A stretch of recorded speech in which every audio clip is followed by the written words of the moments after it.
네, 안녕하세요. 반갑습니다. 자, 인베골드 김태현 매니저입니다. 자, 먼저 오늘 시장의 흐름들을 보면은 지난번 이제 미국장 전반적으로 약간 그저그런 시장 상황 속에서도 불구하고요. 국내 증시 오늘 좋은 모습 보여주고 있습니다. 자, 그 안에서 주도하고 있는 업종이라고 한다면은 이 제약바이오 업종이라고 당연히 볼 수밖에 없는 상황이고요. 최근 한 1, 2주 정도 이제 조정이 나와주다 보니까 제약바이오 섹터 가격 너무 높은 거 아니냐 이렇게 걱정하시는 분들이 많으셨겠지만 제가 이제 공개방송을 통해서도 추세 추종 매매를 해야 된다라고 말씀을 좀 드리면서 이런 생물보안법 관련된 ST팜이나 이런 종목들은 빠질 때마다 조금씩 모아가셔도 지금 상황에서 나쁘지 않다 이렇게 강조를 드렸는데요. 결국에는 지금 시장의 이 매크로적인 측면뿐만 아니라 전체적인 주도주라고 할 수 있는 부분들은 역시나 이 제약바이오가 맞구나 이런 부분들을 확인을 할 수 있었습니다. 대신에 최근 국내 증시에 대한 이런 이 부담을 느낄 수 있는 좀 악재라고 하긴 좀 그렇겠지만 전체적인 수급 자체가 이 밸런스 자체가 좀 맞지 않았던 시장이라고 보고 있는데 여러 가지 좀 이슈가 있겠지만 금투세 이슈도 하나의 또 이유가 될 수도 있겠고요. 또 최근에 중국의 강력한 경기 부양책으로 인해서 이 이머징 마켓 내에서 그 자금들이 좀 중국으로 쏠리고 있다 이런 이야기들도 나와주고 있더라고요. 자, 하지만 이런 부분들 결국에는 이 국내 증시가 다른 이 국가 지수보다 상당히 많이 부진했기 때문에 오히려 이런 부분들이 어느 정도는 좀 선반영되지 않았나. 그러니까 빠질 거보다는 이제부터는 조금 더 오를 구간이 남아있지 않았나 이렇게 생각을 하고 있고요. 오늘 바로 제약바이오 섹터가 주인공이 되고 있지 않나 이렇게 저는 느끼고 있는 상황입니다. 자, 리뷰 먼저 도와드리고요. 또 시장에 대한 이야기 자료 보면서 말씀드리면서 그리고 나서 오늘 편입할 종목 바로 말씀을 드리도록 하겠습니다. 자, 먼저 이제 첫 번째 리뷰할 종목 차트 보면서 말씀을 드리면 리가켄바이오 좀 말씀을 좀 드릴게요. 자, 리가켄바이오 같은 경우에는 ADC 관련해서 워낙 유명한 기업이기 때문에 전체적으로 저는 항상 투자를 할 때는 큰 흐름을 먼저 그리고 그 안에서 이제 가격 전략을 좀 많이 선호하는 편입니다. 전략 짜는 거를. 근데 이제 오늘 유한양행 같은 경우에도 약가에 대한 부분들 미국 내에서 상당히 좀 높게 책정을 받았다라는 부분들 때문에 또 급등을 하고 있고요. 마찬가지로 오스코텍도 많이 올라가고 있는데 결국에 지금 이 반도체나 2차 전지 관련된 종목들이 물론 최근에 2차 전지 조금씩 올라오고는 있지만 전체적인 분위기 자체는 여전히 제약바이오 섹터가 이 사이즈가 자체가 큰 업종 내에서는 제약바이오 섹터 여전히 추세 자체는 상당히 강하다라고 확인을 할 수 있었습니다. 자, 그래서 이제 리가켄바이오 같은 경우에는 제가 이제 3차 목표가를 11만 원으로 이제 말씀을 좀 드렸었는데 자, 오늘 이제 다시 한번 신고가 장중에 갱신을 하면서 이제 3차 목표가 11만 원까지 얼마 남지 않았습니다. 그래서 계속해서 가격 전략 그대로 보유하는 전략으로 가져갈 거고요. 자, 대신에 이제 익절가는 94,000원 이탈하지 않으면은 계속해서 끌고 가는 전략 유효하다 이렇게 보시면 될 것 같습니다. 자, 두 번째 리뷰할 종목도요. 제가 항상 시장에서 부각받기 전에 좀 이렇게 투자 아이디어를 생각을 하고 편입하는 종목들 선호를 하는데 GSA라는 종목입니다. 차트 한번 보여주시면 자, 지금 이 GSA뿐만 아니라 제가 대성에너지를 사실 이 바닥 구간에서 천연가스 테마 관련된 종목들은 우리가 좀 계속해서 바라봐줘야 된다라고 좀 말씀을 드렸는데 보통 많은 개인 투자자분들은 시간에서 이런 종목들 잘 뜨거든요. 근데 시가에 들어갑니다. 다음날 시가에 보통 많이 들어가지만 뜨기 전에 이런 종목들은 뜨기 전에 사고 뜨면은 조금이라도 수익을 챙기는 전략 이런 것들이 좀 필요하다라고 말씀을 드렸는데요.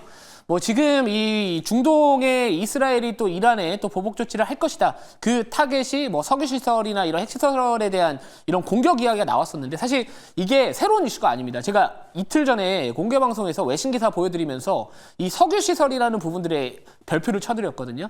그게 지금 이슈가 되면서 또 국제유가가 움직이지 않다가 최근 들어서 이제 급등을 하다 보니까 이 에너지 섹터에 대한 관심도가 높아지는 상황에서 또 천연가스 가격도 최근에 스물스물 저점에서 좀 빠르게 올라오고 있는 상황입니다. 자, 물론 장중에는 한국석유나 흥구석유와 같은 이런 원유 관련된 테마 종목들보다는 전반적으로 약간 약한 모습을 보여주고는 있으나 워낙 저점에서 잘 잡아놨기 때문에 버틸 수 있는 겁니다. 최근에 음봉 달렸던 부분들 위아래로 막 흔들고 있는 부분들이 좀 있지만 저점에서 잡았기 때문에 버틸 수 있는 거거든요. 고점에서 잡아놓으면 이런 종목들은 심리적으로 버티기가 어렵습니다. 그래서 대성에너지뿐만 아니라 GSA 같은 경우에도 제가 지금 천연가스 테마 두 종목 이렇게 편입을 한 상황이고요.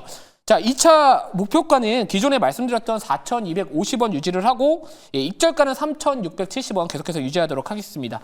자, 그리고 이제 대창 말씀드릴게요. 자, 세 번째 리뷰할 종목은 대창입니다. 대창인데 자, 구리 관련된 종목이면서 최근에 이제 중국 관련된 이슈가 워낙 이 강력한 경기 부양책에 대한 이야기들 때문에 거의 뭐 개별 종목처럼 지수가 막 하루에 5%, 10% 중국 증시가 올랐습니다. 자, 물론 이제 뭐 상해나 아니 심천종합지수 같은 경우에는 지금 휴장이거든요. 근데 홍콩 항생지수는 지금 거래가 되고 있는데 다시 또 상승 흐름이 나와주고 있습니다. 결국에 지금 우리가 이제 키워드를 잡았었을 때 중동 관련된 이슈도 계속해서 바라봐야 되겠지만 중국 관련된 이슈도 바라봐야 되거든요. 그래서 뭐 중국과 관련해서는 뭐 결국에는 이 경기부양책 관련된 이슈 그리고 만약 중국에 관련된 지수가 다시 한번 상승 흐름이 나왔을 때는 결국에 이 구리와 관련된 수요 이런 증가세가 유지될 수 있는 이 산업금속 쪽 특히나 이쪽 내에서 비철금속 내에서는 뭐 구리 쪽 워낙 바닥 구간에 있기 때문에 이런 애들은 깔아두고 기다리면 된다. 자, 물론 오늘 제약바이오 섹터 제 포트 최근에 뭐 9월 달 그리고 8월 달에 편입해서 지금 수익 중에 있는 종목들 상당히 많습니다. 뭐 D&D 파마텍, 뭐 바이넥스, 뭐 ST팜 등등등, 뭐 애플바이오 이런 종목들 되게 그동안에 제가 많이 말씀을 드렸었거든요. 근데 뭐 급등한 건 이미 다 급등을 했기 때문에 좀 올라갈 만한 종목들 오늘은 좀 리뷰를 중점적으로 그쪽을 좀 바라봤다. 이렇게 보시면 될 것 같습니다. 대창은 목표가 기존에 말씀드렸던 1,520원 그리고 손절가는 1,250원 유지하도록 하겠습니다. 자, 그러면 이제 오늘 편입할 종목 말씀드리기 전에 제가 준비한 자료 같고요. 제가 왜 이 종목을 또 선택을 하고 앞으로의 시장 관점은 좀 어떤 식으로 바라보는지를 말씀을 드리도록 하겠습니다. 자, 여기 보시면은 최근에 중국 증시의 급격한 상승 자체가 이 다른 아시아 국가에서 중국 증시로 좀 쏠리고 있다라는 내용들이 좀 있거든요. 자, 물론 오늘 이제 홍콩 항생이 다시 한번 또 상승세가 좀 나와주다 보니까 뭐 요 부분이 또 당분간 또 유지될 수도 있다. 이렇게 생각을 해볼 수는 있겠지만 뭐 저는 그렇게 생각을 합니다. 최근에 국내 증시가 다른 국가 증시보다 왜 못 갔을까를 고민을 해본다면은 뭐 여러 가지 좀 이슈가 있겠지만 뭐 첫 번째 같은 경우에는 뭐 이런 수급적인 부분들, 특히나 우리나라를 대표할 수 있는 뭐 반도체나 이쪽 이 피크에 대한 이야기들이 나와주다 보니까 뭐 삼성전자나 뭐 SK하이닉스 이런 시가총액 상위 종목들에 대한 외국인들의 매도세가 좀 계속해서 좀 이어졌다라는 부분들이 좀 있었고요. 자, 그리고 또 한 가지를 한다면은 이제 외국은 없는데 우리나라만 지금 약간 영향을 받는 부분들이 뭘까라고 한다면 또 금투세에 관련된 이슈가 좀 있었습니다. 그래서 아마도 이 부분이 뭐 단기적으로는 어떻게 보면 중장기적으로는 솔직히 어떤 영향을 받을지는 바라봐야 되겠지만 단기적인 관점에서는 확실히 투심을 좀 위축시킬 수 있다는 부분들이 있다고 봤거든요. 그래서 아무튼 지금 장중에 보니까 금투세 관련해서는 뭐 속보 나온 거 보니까 그 지도부에 좀 위임을 하겠다라는 부분들. 그래서 유예에 대한 또 가닥이 또 잡혀갈 수 있다. 이런 부분들이 좀 있어서 저는 아무튼 이 중국 증시에 수급이 쏠렸던 부분들은 지수가 조금 내려오더라도 오히려 수급 분산 측면에서는 또 긍정적으로 한번 바라볼 수 있지 않을까. 이렇게 포인트를 잡아봤고요. 자, 다음 자료 한번 볼게요. 자, 그리고 요거 이제 아까는 유예로 말씀드렸던 내용들인데 뭐 속보 이야기를 말씀을 드리다 보니까 요건 그냥 바로 패스하도록 하겠습니다. 자, 그러면 이제 오늘 편입할 종목은 제약바이오 섹터고요. 사실 제가 8월인가요? 8월에 편입을 했다가 아쉽게 2차 목표가를 너무 높게 잡아가지고 안 됐던 종목인데 다시 공략을 하도록 하겠습니다.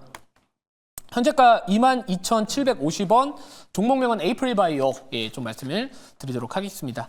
자, 우선 에이프릴바이오 같은 경우에는 오늘 제약바이오 섹터가 시장을 주도하고 있는 상황이다라고 보시면 될 것 같은데 이 룬드백에서 좋은 이야기가 나왔습니다. 바로 이 갑상선 암병증 관련해서 이제 임상을 개시를 했다. 그러면서 이제 마일스톤이 발생할 수 있다라는 부분들이 좀 붙어있는 종목이고요. 또 게다가 지금 이 동사 같은 경우에는 갑상선 암병증뿐만 아니라 이 APB-A1 물질에 대한 이 다발성 경화증 으로 또 앞으로 이 정증 확대가 또 기대될 수 있다라는 부분들이 또 우리 하나의 포인트가 될 수 있는 상황이고 또 이전에 기술 수출에 대한 부분들 뭐 이런 관련해서 워낙 시장에서 상당히 주목을 받았던 기업이기 때문에 지금 정도의 자리라면은 다시 한번 또 단기적인 상승 파동 한번 기대해 볼 수 있지 않을까 이렇게 포인트를 잡아봤다라고 보시면 될 것 같습니다. 또 게다가 이제 4분기 초죠. 이제 10월달 들어갔기 때문에 4분기 초에는 이 사파 플랫폼에 대한 이런 이 확장 전략 또 발표에 대한 또 기대감이 반영될 시기가 됐기 때문에 뭐 이런 종목들 뭐 지금 정도의 자리라면은 최근에 이런 조정을 좀 마치고 단기적인 상승 파동 한번 기대해 볼 수 있지 않을까 이렇게 보고 있는 상황이고요. 또 관련해서 뭐 ADC뿐만 아니라 뭐 비만 치료제 이 방광기 연장에 대한 또 사파 이 기술 적용에 대한 부분들 또 가능성이 또 있는 상당히 또 기술력도 뛰어나면서 또 현금도 잘 많이 보유하고 있는 상황입니다. 그래서 뭐 흑자 전환에 대한 기대감까지도 한번 반영될 수 있는 기업이기 때문에 아무튼 이 종목을 다시 한번 공략을 해서 좀 잘 수익 낼 수 있도록 한번 가격 전략 잘 잡아보도록 하겠습니다. 자, 그러면 왜 제가 에이프릴 바이오를 또 말씀을 드렸는지에 대한 부분들을 보면은 우리가 항상 어떤 업종을 선택을 했었을 때 주가 나타나야 됩니다. 근데 지금 누가 보더라도 사실 이 제약바이오 섹터 내에서 주도주는 뭐 알테오젠과 유한양이거든요. 그리고 나서 그 다음으로 따라가고 있는 게 뭐 리가켄 바이오, 그 다음에 뭐 ABL 바이오 이런 이 플랫폼 관련된 기업들이 따라가고 있는 상황인데요. 우선은 그 대장주가 중요하다라는 부분들을 계속해서 강조드리는 이유가 뭐냐면은 과거에 이제 에코프로 그룹주들이 2차 전지 섹터 내에서 이 포모로 인해서 어떻게 보면 이 주가가 워낙 급등을 하다 보니까 이 후속주들도 같이 이 업종에 대한 이런 이 프리미엄 자체를 부여받으면서 올라갔었습니다. 그리고 나서 반도체, 뭐 SK하이닉스나 뭐 한비반도체 관련된 이런 이 HBM 쪽 관련된 수혜주라고 할 수 있는 종목들이 워낙 강하게 올라가다 보니까 이 후속주들이 올라가고 있는 상황인데 결국에 이 지금 이 유한양행과 이 알테오젠의 주가가 여전히 상당히 강한 모습을 보여주고 있고요. 실제로 여전히 저는 이 해당 기업들에 대한 상승 흐름은 당분간 지속되지 않을까라는 관점에서 바라봤었을 때 이런 후속주를 같이 한번 좀 따라붙는 매매도 지금 시장에서 좀 필요하지 않을까 이렇게 보고 있는 상황이다. 이렇게 보시면 될 것 같습니다.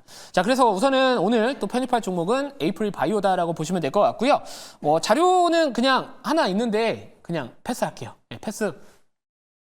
똑같은 내용입니다. 어차피 방금 전에 제가 말씀을 드렸기 때문에 굳이 뭐 이거는 제가 다시 한번 설명 안 드려도 될 것 같고요. 자, 그래서 가격 전략 바로 말씀을 드리면은 목표가는 우선은 24,500원 그리고 손절가는 2만 원 말씀을 드리도록 하겠습니다. 자, 오늘 공개 방송은 아쉽게 좀 없지만 제가 주말에 또 시간 될 때 이 자세한 내용 일정은 녹색 밴드 통해서 말씀을 드릴 거고요. 제가 최근에 이제 항상 말씀드리는 부분들이 있습니다. 시장에서 부각받으면 늦는다. 시장을 먼저 앞서가는 매매를 하실 거면은 제가 하는 공개 방송 잘 시청을 해보시면은 뭐 원유 테마 이런 석유 시설 타격에 대한 이런 좋은 정보들 받아보실 수 있기 때문에 뭐 녹색 밴드 김태훈이나 아니면 너튜브 김태훈 검색을 하셔서 좋은 내용들 받아보시면 좋을 것 같습니다.